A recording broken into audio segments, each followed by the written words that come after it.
After our breakup, she sent me a letter. I'm pregnant. It's yours, and we need to co-parent. I responded, I'll need a paternity test. She refused. How dare you doubt me?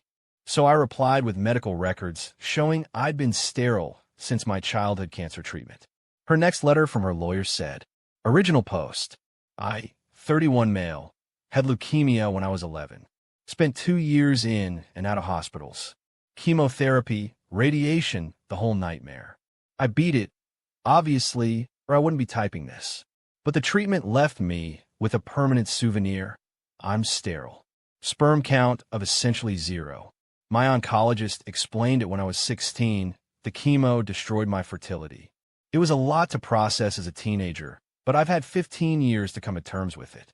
I tell you this up front because it's kind of important to the story. My ex and I dated for 2 years. We broke up about 4 months ago. The relationship wasn't terrible, but it wasn't great either. She had a habit of making everything about her needs while dismissing mine. Little things at first, always picking the restaurant, always deciding what we watched, getting annoyed if I made plans without consulting her. Then bigger things. She didn't like my friends, thought I spent too much time with my family, got weird whenever I talked about work stuff she didn't understand. The breakup itself was pretty standard.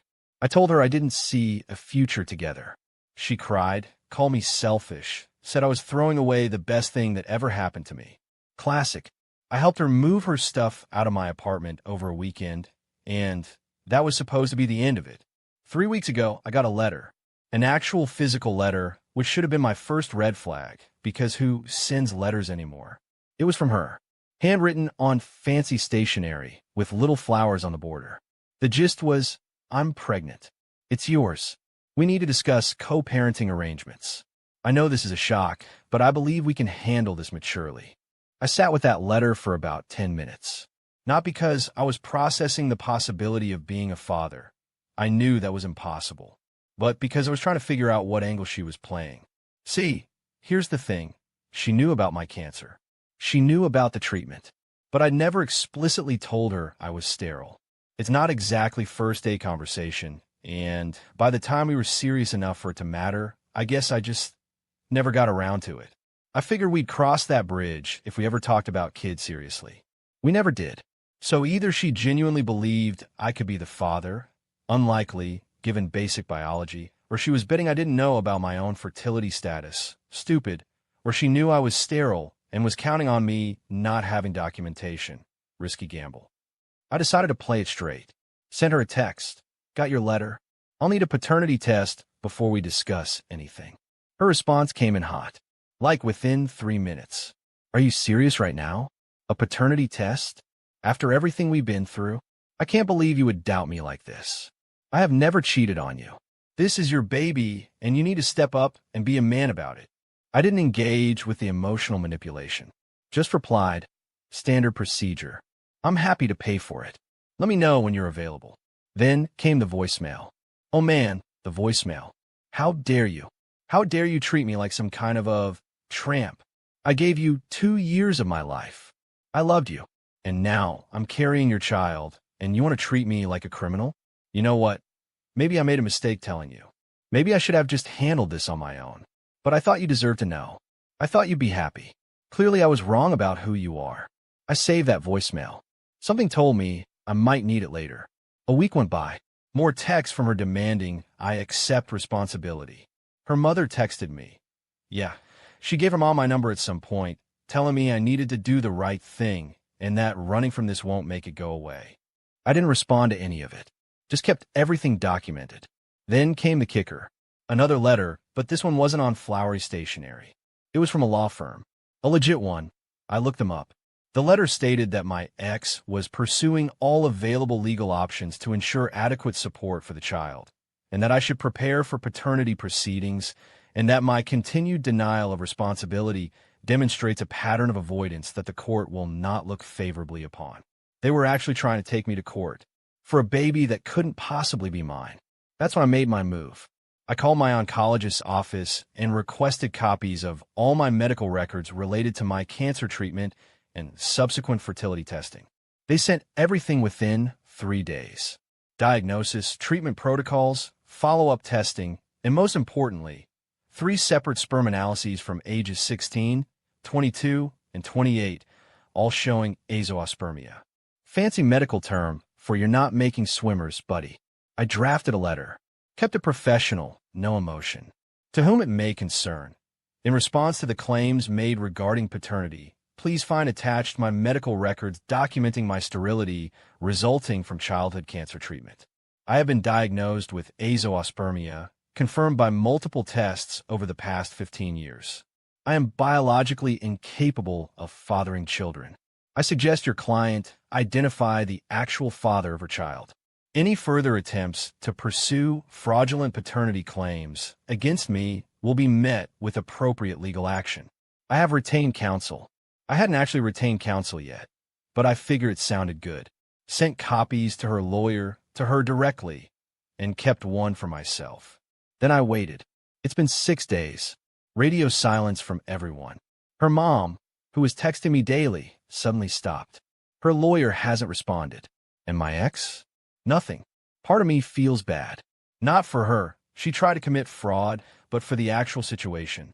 If she really is pregnant, there's a real father out there who doesn't know. Or maybe he does know, and that's exactly why she came to me instead. Either way, it's not my problem anymore. But something tells me this isn't over. The silence feels too sudden, like the calm before something ugly.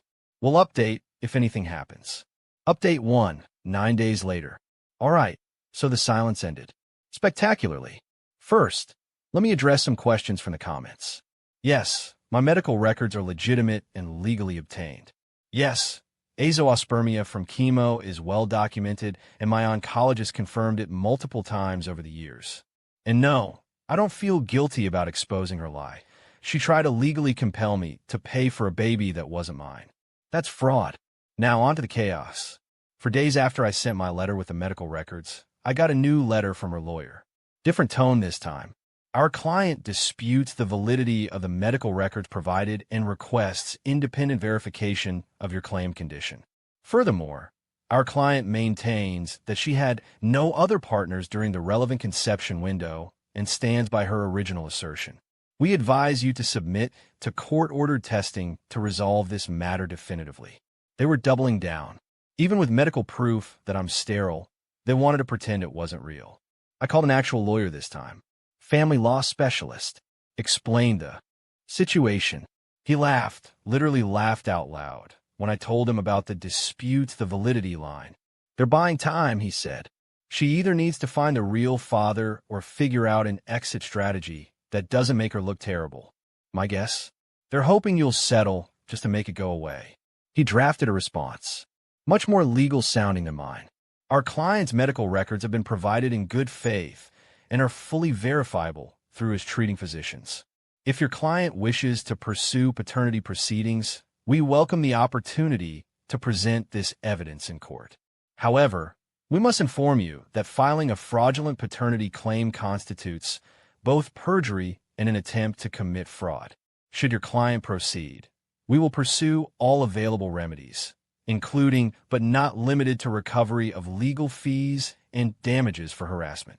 Basically, bring it on, but you're going to lose and it's going to cost you. That letter went out on a Tuesday. By Thursday, things got messy. My ex's sister, who I'd always gotten along with pretty well, showed up at my apartment. I wasn't going to let her in, but she looked genuinely distraught. Not angry, just sad. Can we talk? Just for 5 minutes. I'm not here to yell at you. I let her in, kept the door slightly open because I'm not stupid. She sat down and immediately started crying. I'm so sorry. I didn't know. She told all of us it was yours. She swore up and down. My parents have been telling everyone they're going to be grandparents. My mom bought baby clothes already. Me, I understand this is awkward, but you know I can't be the father. You saw my letter. I know. I looked it up after you sent those records. Azoospermia. 0 sperm count. I get it, but she's still insisting. She says your records are fake or that maybe you had some kind of miracle. Me, there's no miracle. I've had 3 tests over 15 years. All the same result. Long pause. She cheated on you. Obviously. I think I even know who with. There's this guy she works with. She was always weird about him, mentioning him too much, then not mentioning him at all. You know what I mean? I knew exactly what she meant. I noticed the same thing, but convinced myself it was nothing. I confronted her about it this morning. She completely lost it. Started screaming about how everyone was against her and how you'd poisoned the family against her. Then she kicked me out of her apartment. Me? Why are you telling me this? Because, I don't know. I guess I feel like you deserve to know you're not crazy. And honestly, I'm furious at her. She's made a fool of our whole family. My parents are devastated. They thought they were getting a grandchild from a good relationship. And now they're finding out their daughter cheated and then try to trap someone else into paying for it. She left after that. Apologized again. Said she'd understand if I never wanted to hear from any of them again. Honestly, I appreciated her coming by. It felt like the first honest conversation I'd had about any of this. But then came Friday. I got a call from my landlord. Apparently someone had contacted him claiming I was running an illegal business out of my apartment and that I was dangerous. He was calling to figure out what was going on. Turned out my ex had somehow found his number and called him with a bunch of nonsense. Drug dealing, noise complaints, threatening behavior. None of it true. My landlord knew me for 3 years and didn't believe any of it, but he was obligated to follow up. Then Saturday, I got a text from a number I didn't recognize. Hey man, this is weird, but I think I need to tell you something. I work with your ex. She's been telling everyone at the office that you got her pregnant and abandoned her.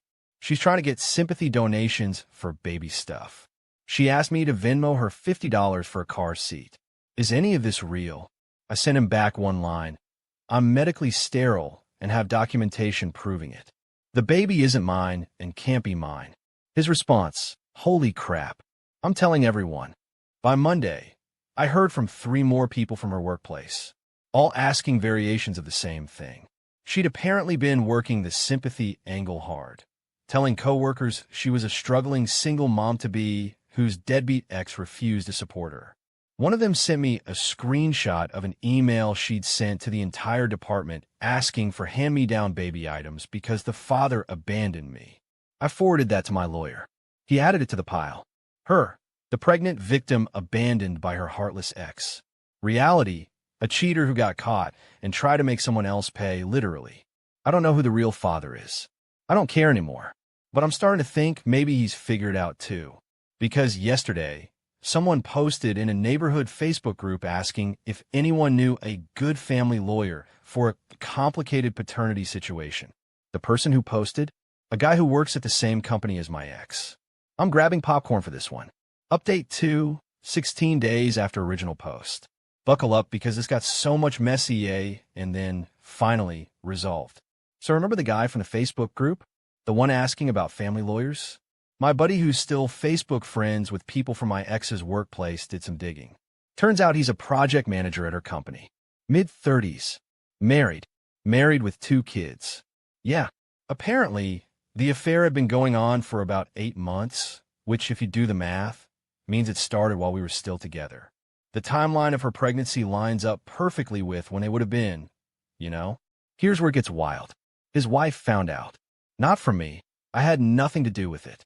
She found out because my ex, in her infinite wisdom, started texting this guy panicked messages after I sent the medical records proving the baby wasn't mine. Messages like, we need to talk, and you can't ignore this, and you're the only other person it could be. He'd been ignoring her, just flat out not responding, hoping it would go away, which meant when his wife saw those messages on his phone, she had questions. I heard all this secondhand from the sister who visited me. She called me 3 days ago, sounding exhausted. It's all falling apart. The guy from her work, his wife called our mom, called our MOM, screaming about how her daughter destroyed a marriage, and now she's going to have to explain to her kids why daddy's moving out. Me? Wait. He's actually leaving. His wife kicked him out. He's staying at some motel. And here's the thing. He's furious at my sister. He's telling anyone who will listen that she told him she was on birth control, that she said the baby wasn't his, that she tried to pin on you first. He's making himself sound like a victim. Me, convenient. Right? They're both terrible. But now my sister's in full meltdown mode. The guy won't return her calls, his wife is threatening to sue her for alienation of affection or whatever, and half her coworkers won't even look at her anymore since word got out about the fake paternity thing. Me? What about the lawyer stuff? Is she dropping the case against me? Her. That's actually why I'm calling. She's not. Me, she's what? Her. She's doubling down. She told our parents that even if the baby isn't yours, you owe her emotional damages for publicly humiliating her by sending those medical records. She wants to sue you for defamation. I literally had to put the phone down for a second. Me, she wants to sue me for defamation because I proved her paternity claim was a lie. Her, I know. Believe me, I told her she's insane. My parents told her she's insane. Her lawyer apparently told her it won't work, but she's fixated on it. She keeps saying you ruined her life and you need to pay for it. I thanked her for the heads up and called my lawyer immediately. His take, she can file whatever she wants. It'll get thrown out. Truth is an absolute defense against defamation, and you have documented medical evidence that everything you said was true. If she actually files, we countersue for malicious prosecution and frivolous litigation. She'll end up owing you money. So I waited. Again, 2 days ago, I got what I'd been waiting for. A letter from her lawyer's office. Different letterhead this time. Looks like she switched firms, probably because the first one realized they were representing a losing case. The letter stated, "Our client has elected to discontinue pursuit of paternity claims against you. However, she maintains that your disclosure of her personal medical information, her pregnancy, to third parties constitutes a violation of her privacy. She is willing to forego further legal action in exchange for 1. A formal written apology, 2. A payment of $15,000 for emotional distress, and 3. A non-disclosure agreement preventing you from discussing this matter publicly. $15,000 and an apology for defending myself against fraud." I wrote the response myself. My lawyer cleaned up the language, but the content was all me. Your client initiated this matter by falsely claiming I was the father of her child and pursuing legal action based on that false claim. All disclosures I made were in direct response to her accusations and were necessary for my legal defense. Your client's pregnancy was disclosed by your client herself in the original letter she sent to me and in subsequent communications to my employer, my landlord, and multiple third parties where she portrayed herself as an abandoned pregnant woman. I made no public disclosures beyond providing truthful medical evidence to refute her false claims. Your demand is rejected in its entirety. Any further correspondence of this nature will be treated as harassment. Should your client file any additional frivolous claims, I will pursue all available legal remedies, including recovery of fees and damages. This matter is closed. My lawyer added some extra legal language and sent it off. That was yesterday. This morning, I woke up to a text from her mother. The same woman who'd been demanding I do the right thing weeks ago. "I owe you an apology. I believe my daughter without question, and I said things I shouldn't have. I now know the truth. I hope you can move forward with your life. Please don't respond to this. I just needed to say it." I didn't respond, but I screenshot it for the file. As of right now, the situation is this. My ex is pregnant with her coworker's baby. The coworker is in the middle of a divorce. His wife is apparently going after everything she can get. My ex has been moved to a different department at work, not fired, but definitely sidelined. Her family knows the truth, her coworkers know the truth, and the guy she was actually sleeping with wants nothing to do with her or the baby. The legal threats against me have evaporated. My lawyer says there's virtually zero chance she tries anything else. It would only make things worse for her. And me? I changed my number, blocked everyone associated with her on everything, filed all the documentation away in case I ever need it again. Final update, 21 days after original post.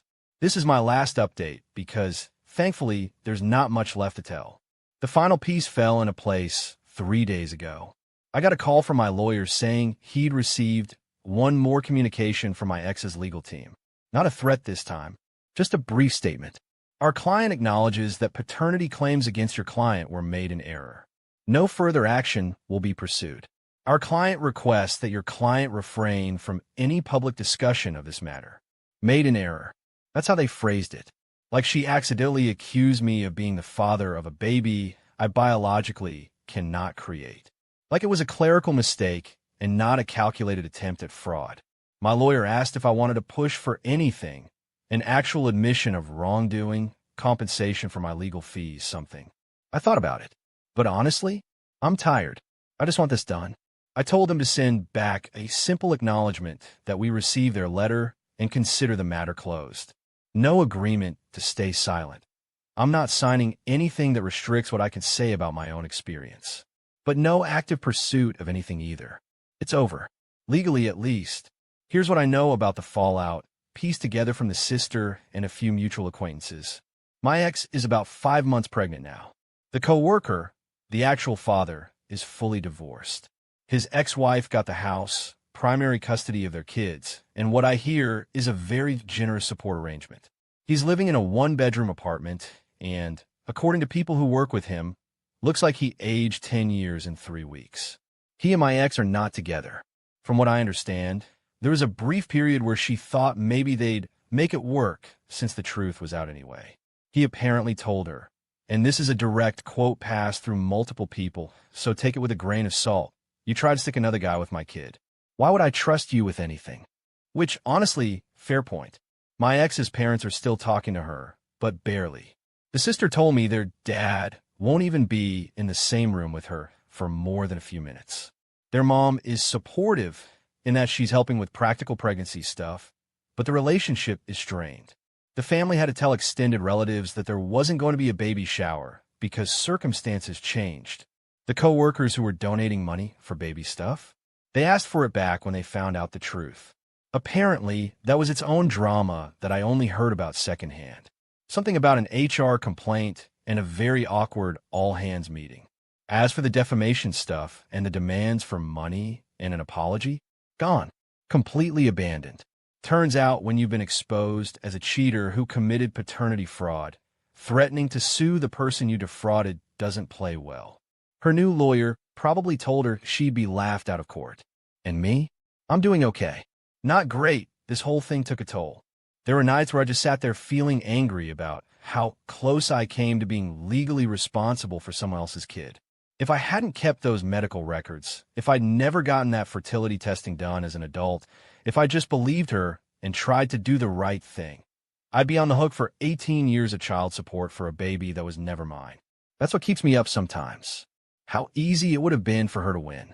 Most guys don't have definitive proof they're sterile. Most guys would take a paternity test, sure, but she could have dragged that out for months, maybe years. She could have gotten support payments started before the test even happened. The system isn't exactly set up to protect men in these situations. But I got lucky. Childhood cancer gave me the one piece of evidence she couldn't argue with. Silver linings, I guess. I'm not dating anyone right now. Probably won't for a while. This whole experience made me realize I need to be more careful about who I trust, and I need to have certain conversations earlier in relationships, including the fertility thing. It's awkward to bring up, but apparently the alternative is much worse. The sister reached out one more time, just to say she was sorry again and that she hoped I'd be okay. I told her no hard feelings toward her. She was caught in the middle of her sister's mess. We're not friends or anything, but we left on decent terms. For what it's worth, I don't think she's learned anything. She's already blaming everyone else. You, the co-worker, our parents, even me for siding against her. She'll never admit she did anything wrong. Me, that's her problem now. Not mine. Her, yeah. Yeah, it is. That's the last contact I've had with anyone from that family. So here's where I'm at. New phone number, same apartment, same job, same life. Just minus one manipulative ex, and plus a whole lot of documentation I hope I never need again. Someone in the comments of my first post said I should write a book about this.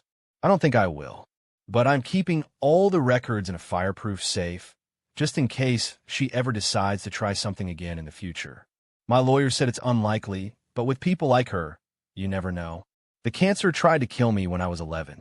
It failed, but it took my fertility. For 20 years, I thought that was purely a loss, something stolen from me that I'd never get back. Turns out it also gave me an unchallengeable defense against one of the oldest tricks in the book. I'm not saying I'm grateful for what I went through. I'm not. But I'm grateful that when someone tried to use my own body against me, my body had receipts. Stay safe out there. Document everything. And if someone tells you that you're the father of their child, get that test. Even if you think you trust them. Especially if you think you trust them. Thanks for following along. Magical thing. I think the most powerful benefit of religion mentally is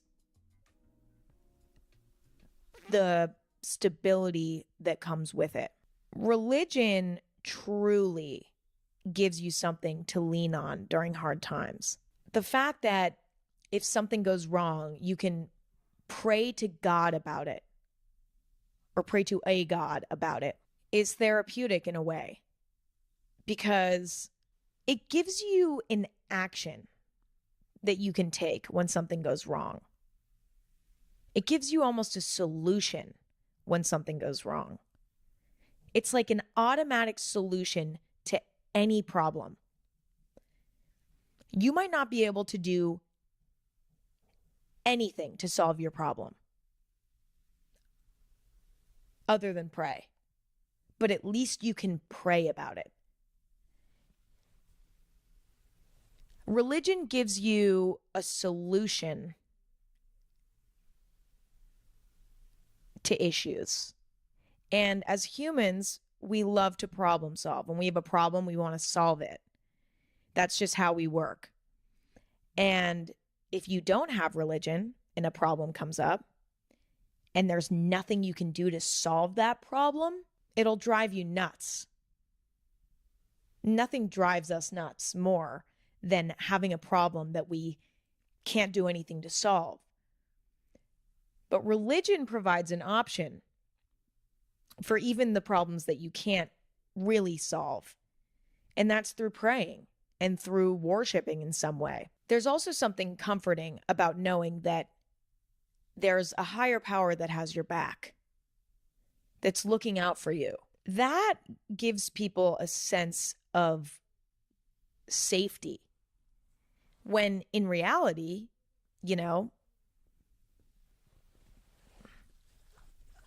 sorry, I have a rash on my armpit. I just need to take a few minutes to itch it. I've had the same rash in my armpit for 5 years. Like, it's not going away. I showed my dermatologist and they were like, we don't know. So I'm like, is it ringworm? Like, I thought it was ringworm for like a year. And then I don't think it's ringworm. So I actually think it's just eczema, but it's only in one spot. So, and no one's telling me what it is. Anyway, maybe I'll post a pic and you guys can be like, you guys can help me diagnose it. Yeah, because diagnosing things through the internet is always good, right? Anyway, knowing that a higher power is protecting you at all times is so incredibly comforting. In times when you're scared or shit's hitting the fan, in the back of your mind, you feel like you're not alone, that you have